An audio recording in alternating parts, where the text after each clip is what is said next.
Olá, alunos! Eu espero que todos vocês estejam bem e passando por esse momento da melhor forma possível.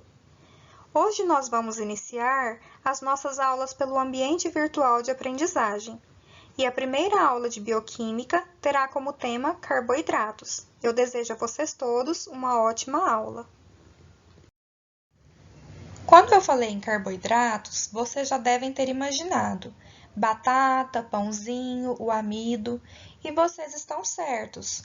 Alguns carboidratos são os principais elementos da dieta em várias partes do mundo, e a oxidação desses açúcares é a principal via de produção de energia. Lembra que eu tinha falado com vocês sobre o ATP? Vocês verão sobre isso ao final da disciplina. Isso acontece na maioria das células não fotossintéticas. Mas não são apenas esses alimentos comuns do nosso dia a dia que são carboidratos. Eles são as biomoléculas mais abundantes na Terra. Por exemplo, o exoesqueleto de artrópodes, e quando eu falo em artrópodes, eu estou falando sobre insetos, crustáceos e aracnídeos. Aracnídeos como o escorpião. O exoesqueleto desses animais é composto por um carboidrato, o carboidrato chamado quitina, que dá resistência a esses animais e os protege contra a desidratação. A cada ano, a fotossíntese converte mais de 100 bilhões de toneladas métricas de dióxido de carbono, o CO2, e água, H2O, em celulose e outros produtos vegetais. Os polímeros de carboidratos, ou seja, essa sequência de unidades mais simples, as unidades monoméricas, que formam as macromoléculas, agem como elementos estruturais e protetores nas paredes celulares de bactérias, de plantas e também nos tecidos conectivos animais.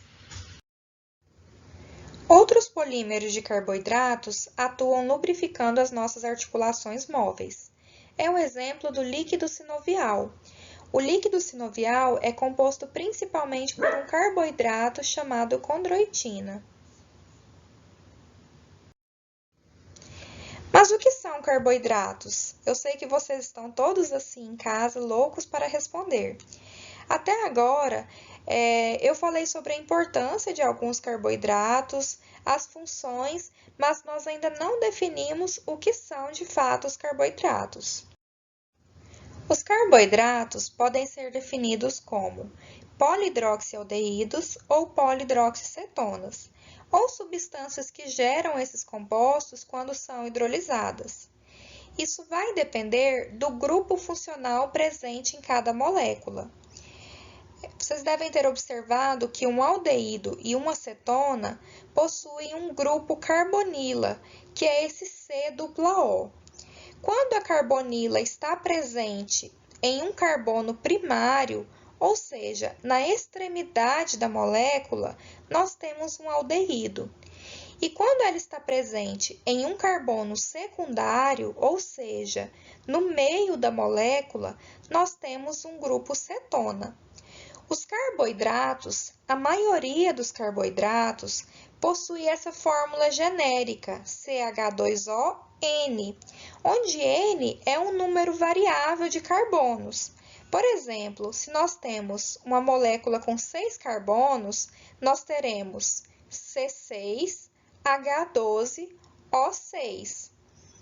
Essa fórmula ela não pode ser utilizada em todos os carboidratos, porque, por exemplo, ela não serve para carboidratos que possuem grupos fosfato, enxofre ou nitrogênio, por exemplo. Existem 3 classes principais de carboidratos: os monossacarídeos, os disacarídeos e os polissacarídeos. Os monossacarídeos, também conhecidos como açúcares simples, são compostos por uma única unidade monomérica. Os disacarídeos fazem parte do grupo de oligossacarídeos, ou seja, poucos sacarídeos. Os oligossacarídeos incluem carboidratos com até 20 monossacarídeos. Os disacarídeos possuem 2 monossacarídeos ligados por um tipo específico de ligação, que é chamada de ligação glicosídica. Os polissacarídeos, eles possuem mais de 20 monossacarídeos ligados, só que os polissacarídeos podem ter centenas e até milhares de monossacarídeos. Todos os monossacarídeos e disacarídeos comuns possuem nomes terminados em -ose. Você já deve ter ouvido falar glicose, frutose, galactose, lactose. Em células, a maioria dos oligosacarídeos constituídos por 3 ou mais unidades não ocorre como moléculas livres. Elas ocorrem ligadas a moléculas que não são açúcares, lipídios ou proteínas, formando o que chamamos de glicoconjugados. Alguns polissacarídeos possuem cadeias lineares. Outros polissacarídeos possuem cadeias ramificadas. Aqui na primeira estrutura, vocês podem observar uma porção de polissacarídeo com cadeia linear. Na segunda estrutura, uma porção de polissacarídeo com cadeia ramificada. Um exemplo de polissacarídeo com cadeia linear é a celulose, encontrada na parede celular de vegetais. E um exemplo de polissacarídeo com cadeia ramificada é o glicogênio, que funciona como armazenamento de energia em animais. Vocês se lembram de quando comentei com vocês sobre o carbono quiral ou carbono assimétrico? O carbono quiral é aquele que possui 4 grupos de ligantes distintos. E vocês já devem ter observado que esse carbono ao centro dessa molécula é um carbono quiral ou carbono assimétrico. E eu comentei com vocês também que esses centros quirais originam estereoisômeros. Inclusive, eu mostrei uma fórmula 2 elevado a n para descobrir quantos estereoisômeros são possíveis para determinada molécula. Aqui no caso dessa, nós temos apenas um centro quiral. Então, o valor de n é 1. Então, essa molécula, ela possui 2 estereoisômeros distintos. 2 elevado a 1, 2. Se nós estivermos falando de uma molécula com 2 centros quirais, nós teremos 2 elevado a 2, então a molécula possui 4 estereoisômeros distintos. Esse estereoisomerismo, ele é muito importante biologicamente, porque as enzimas, como eu comentei com vocês, elas são estereoespecíficas e normalmente preferem um estereoisômero a outro. Eu coloquei um exemplo aqui para vocês da enzima lactase. A enzima lactase, ela catalisa a quebra da lactose, desse disacarídeo, em 2 monossacarídeos, que é a galactose e a glucose. E ela é estereoespecífica. Ela atua apenas quebrando a lactose nesses 2 monossacarídeos. Essa é a importância do estereoisomerismo que é encontrado em carboidratos. Agora nós iremos falar um pouco sobre os monossacarídeos. Lembrem-se, os monossacarídeos são os açúcares simples, constituídos por apenas uma unidade monomérica. Os monossacarídeos, eles são sólidos cristalinos e incolores, e são também plenamente solúveis em água, mas insolúveis em solventes apolares. Nessa forma de cadeia aberta, Um dos átomos de carbono está ligado duplamente a um átomo de oxigênio, formando aquele grupo que eu mostrei no início, o carbonil, ou a carbonila. Os outros átomos de carbono estão ligados a um grupo hidroxila. Quando o grupo carbonil está na extremidade da cadeia, nós temos uma aldose. Nós temos um grupo aldeído e chamamos esse monossacarídeo de aldose. Quando o grupo carbonil está em qualquer outra posição, o monossacarídeo é uma cetose. Ele possui um grupo cetona e, portanto, recebe o nome de cetose.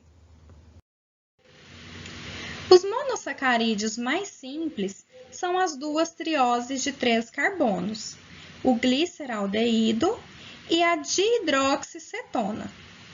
Vocês devem ter observado que elas são trioses porque cada molécula possui 3 carbonos. No caso do gliceraldeído, ele é uma aldotriose, porque ele possui um grupo aldeído.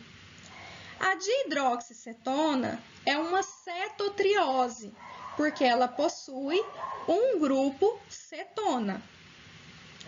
Outra coisa que vocês devem ter observado é que o gliceraldeído, ele possui um centro quiral. Esse carbono aqui do meio está ligado a 4 grupos distintos e, por isso, ele é um carbono quiral ou carbono assimétrico. E, com certeza, vocês já associaram isso ao estereoisomerismo. Se ele possui um carbono quiral, ele pode possuir 2 estereoisômeros distintos que vocês podem observar nessa imagem. E esse estereoisomerismo ocorre em praticamente todos os monossacarídeos, com exceção de um, a dihidroxiacetona. Vamos observar os carbonos da dihidroxiacetona? O carbono de número 1 da dihidroxiacetona está ligado a 2 hidrogênios, então ele não é um carbono quiral. O segundo carbono da dihidroxiacetona está fazendo uma dupla ligação, então ele também não pode ser um carbono quiral. E já o terceiro, assim como o primeiro, está ligado a 2 hidrogênios. Isso significa que a dihidroxicetona não possui nenhum carbono quiral e, portanto, ela não possui estereoisômeros. No slide anterior, vocês viram monossacarídeos com 3 carbonos, que nós chamamos de triose. Monossacarídeos com 4, 5, 6, 7 átomos de carbono no esqueleto são chamados, respectivamente, de tetroses, de pentoses, de hexoses e heptoses. Então, o primeiro que está exemplificado aqui é aquele que vocês já conhecem, um monossacarídeo com 3 átomos de carbonos, triose. O segundo é um monossacarídeo com 4 átomos de carbono, uma tetrose. O terceiro é um monossacarídeo com 5 átomos de carbono, uma pentose. O próximo possui 6 átomos de carbono, portanto, é uma hexose. E o último possui 7 átomos de carbono, portanto, nós chamamos de heptose. Os monossacarídeos podem ser divididos em 2 grupos, os quais diferem quanto à configuração do centro quiral mais distante da carbonila. Aqui vocês estão observando 2 isômeros de gliceraldeído, eles são a imagem especular um do outro. Para que a gente defina qual é o D-gliceraldeído e o L-gliceraldeído, nós temos que observar o carbono quiral mais distante do grupo carbonil. No caso do gliceraldeído, isso ficou super fácil. A gente tem que observar o único carbono quiral, porque o próximo está ligado a 2 hidrogênios e, portanto, não é um carbono quiral. Então, se a hidroxila estiver para o lado direito, for dextrógeno, nós teremos um D-carboidrato. Se a hidroxila estiver para o lado esquerdo, for levógeno, nós teremos um L-gliceraldeído. Nos outros monossacarídeos, vocês vão observar a posição da hidroxila no carbono quiral mais distante do grupo carbonil. Vamos aprender a enumerar os átomos de carbono de um monossacarídeo? O carbono de número 1 sempre será o carbono da extremidade mais próxima da carbonila.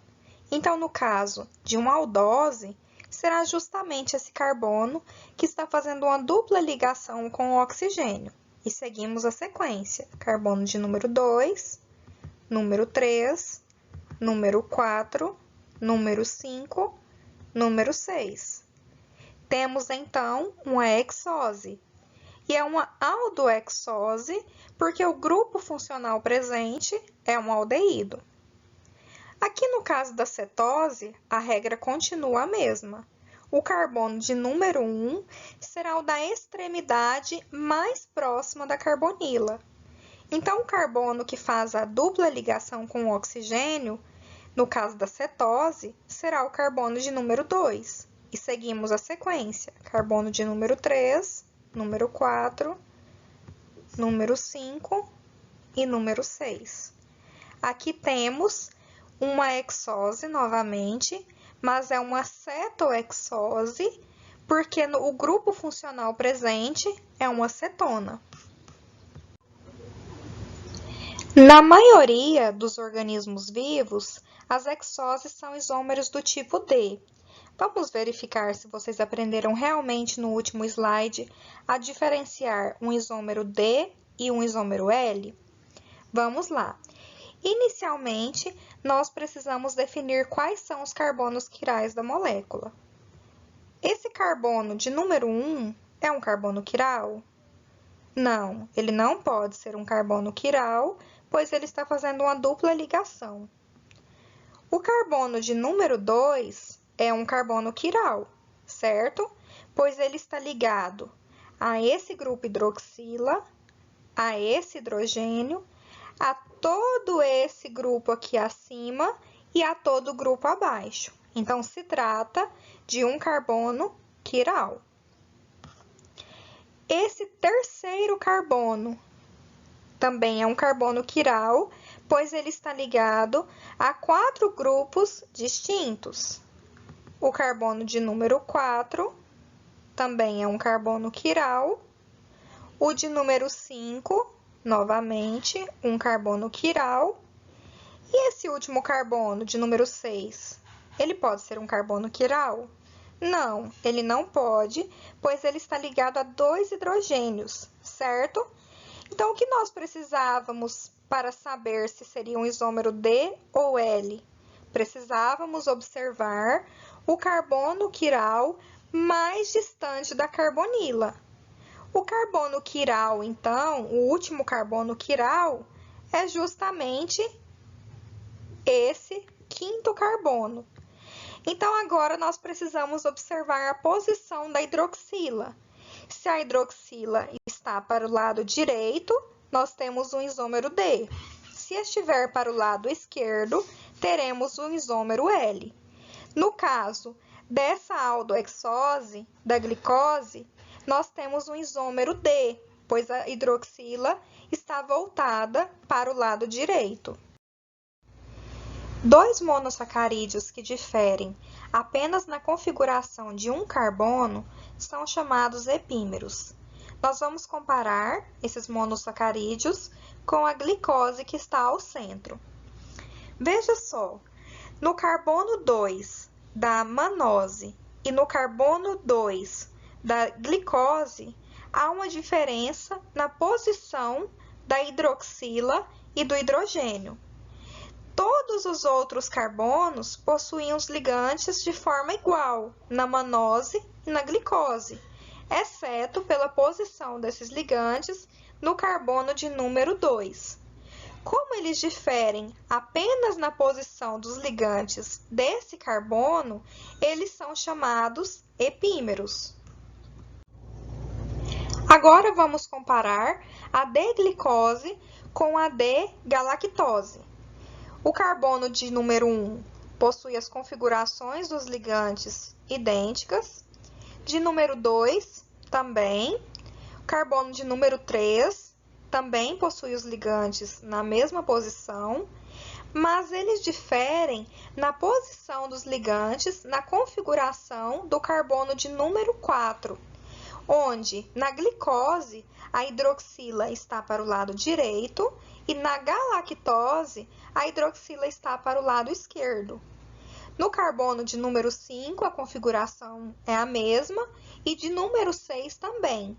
Como a D-glicose e a D-galactose diferem apenas na configuração do carbono de número 4, elas também são consideradas moléculas epímeras. Em solução aquosa, as aldotetroses e todos os monossacarídeos com 5 ou mais átomos de carbono ocorrem predominantemente com uma estrutura cíclica. A formação dessas estruturas em anéis ocorre devido a uma reação geral que pode ocorrer entre um grupo álcool e uma cetona, ou, como no caso dessa imagem, um grupo álcool, essa hidroxila que está no carbono de número 5, e um aldeído. Após esse ataque nucleofílico que ocorre, vocês devem ter observado que o carbono de número 1, que antes não era um carbono quiral, agora passa a ser um carbono quiral, ou assimétrico. E nós vamos chamar esse carbono que fazia parte do grupo funcional, de carbono anomérico. E quando eu disse que foi formado um novo carbono quiral, vocês já devem ter imaginado que são possíveis 2 estereoisômeros para esse carbono quiral, para esse carbono que nós chamaremos a partir de agora de anomérico. Observem, quando a hidroxila do carbono anomérico está para o lado de baixo, nós temos um carbono anomérico do tipo alfa. E quando está para o lado de cima, nós temos um carbono anomérico do tipo beta, certo? Quando está para o lado de baixo, a hidroxila, um alfa carboidrato. E quando está para o lado de cima, um beta carboidrato. Os compostos com anéis de 6 membros são chamados de piranoses, pois eles se assemelham ao composto anel de 6 membros, pirano. Já os compostos com anéis de 5 membros são chamados de furanoses, pois eles se assemelham a esse composto em anel denominado furano. Vocês se lembram que eu havia falado que aquela fórmula empírica CH2ON não poderia ser aplicada a todos os monossacarídeos? Eu havia dito também que, em alguns casos, monossacarídeos poderiam vir ligados a grupos contendo enxofre, fósforo e nitrogênio. Então, além das hexoses simples, como a glicose, a galactose e a manose, existe uma variedade de derivados de açúcar, nos quais o grupo hidroxila do composto parental é substituído por outro grupamento. E é o que nós observamos aqui, comparando a glicose com a glicosamina. Elas são idênticas, exceto por conta da ligação nesse carbono de número 2, que na glicose está ligada a uma hidroxila. Já na glicosamina, essa hidroxila é substituída por um grupo amino. E se nós formos comparar a glicosamina com a N-acetilglicosamina, além da molécula estar condensada a esse grupo amino, também há um grupo acetil. Então, são nesses casos em que não é possível usar aquela fórmula geral CH2ON.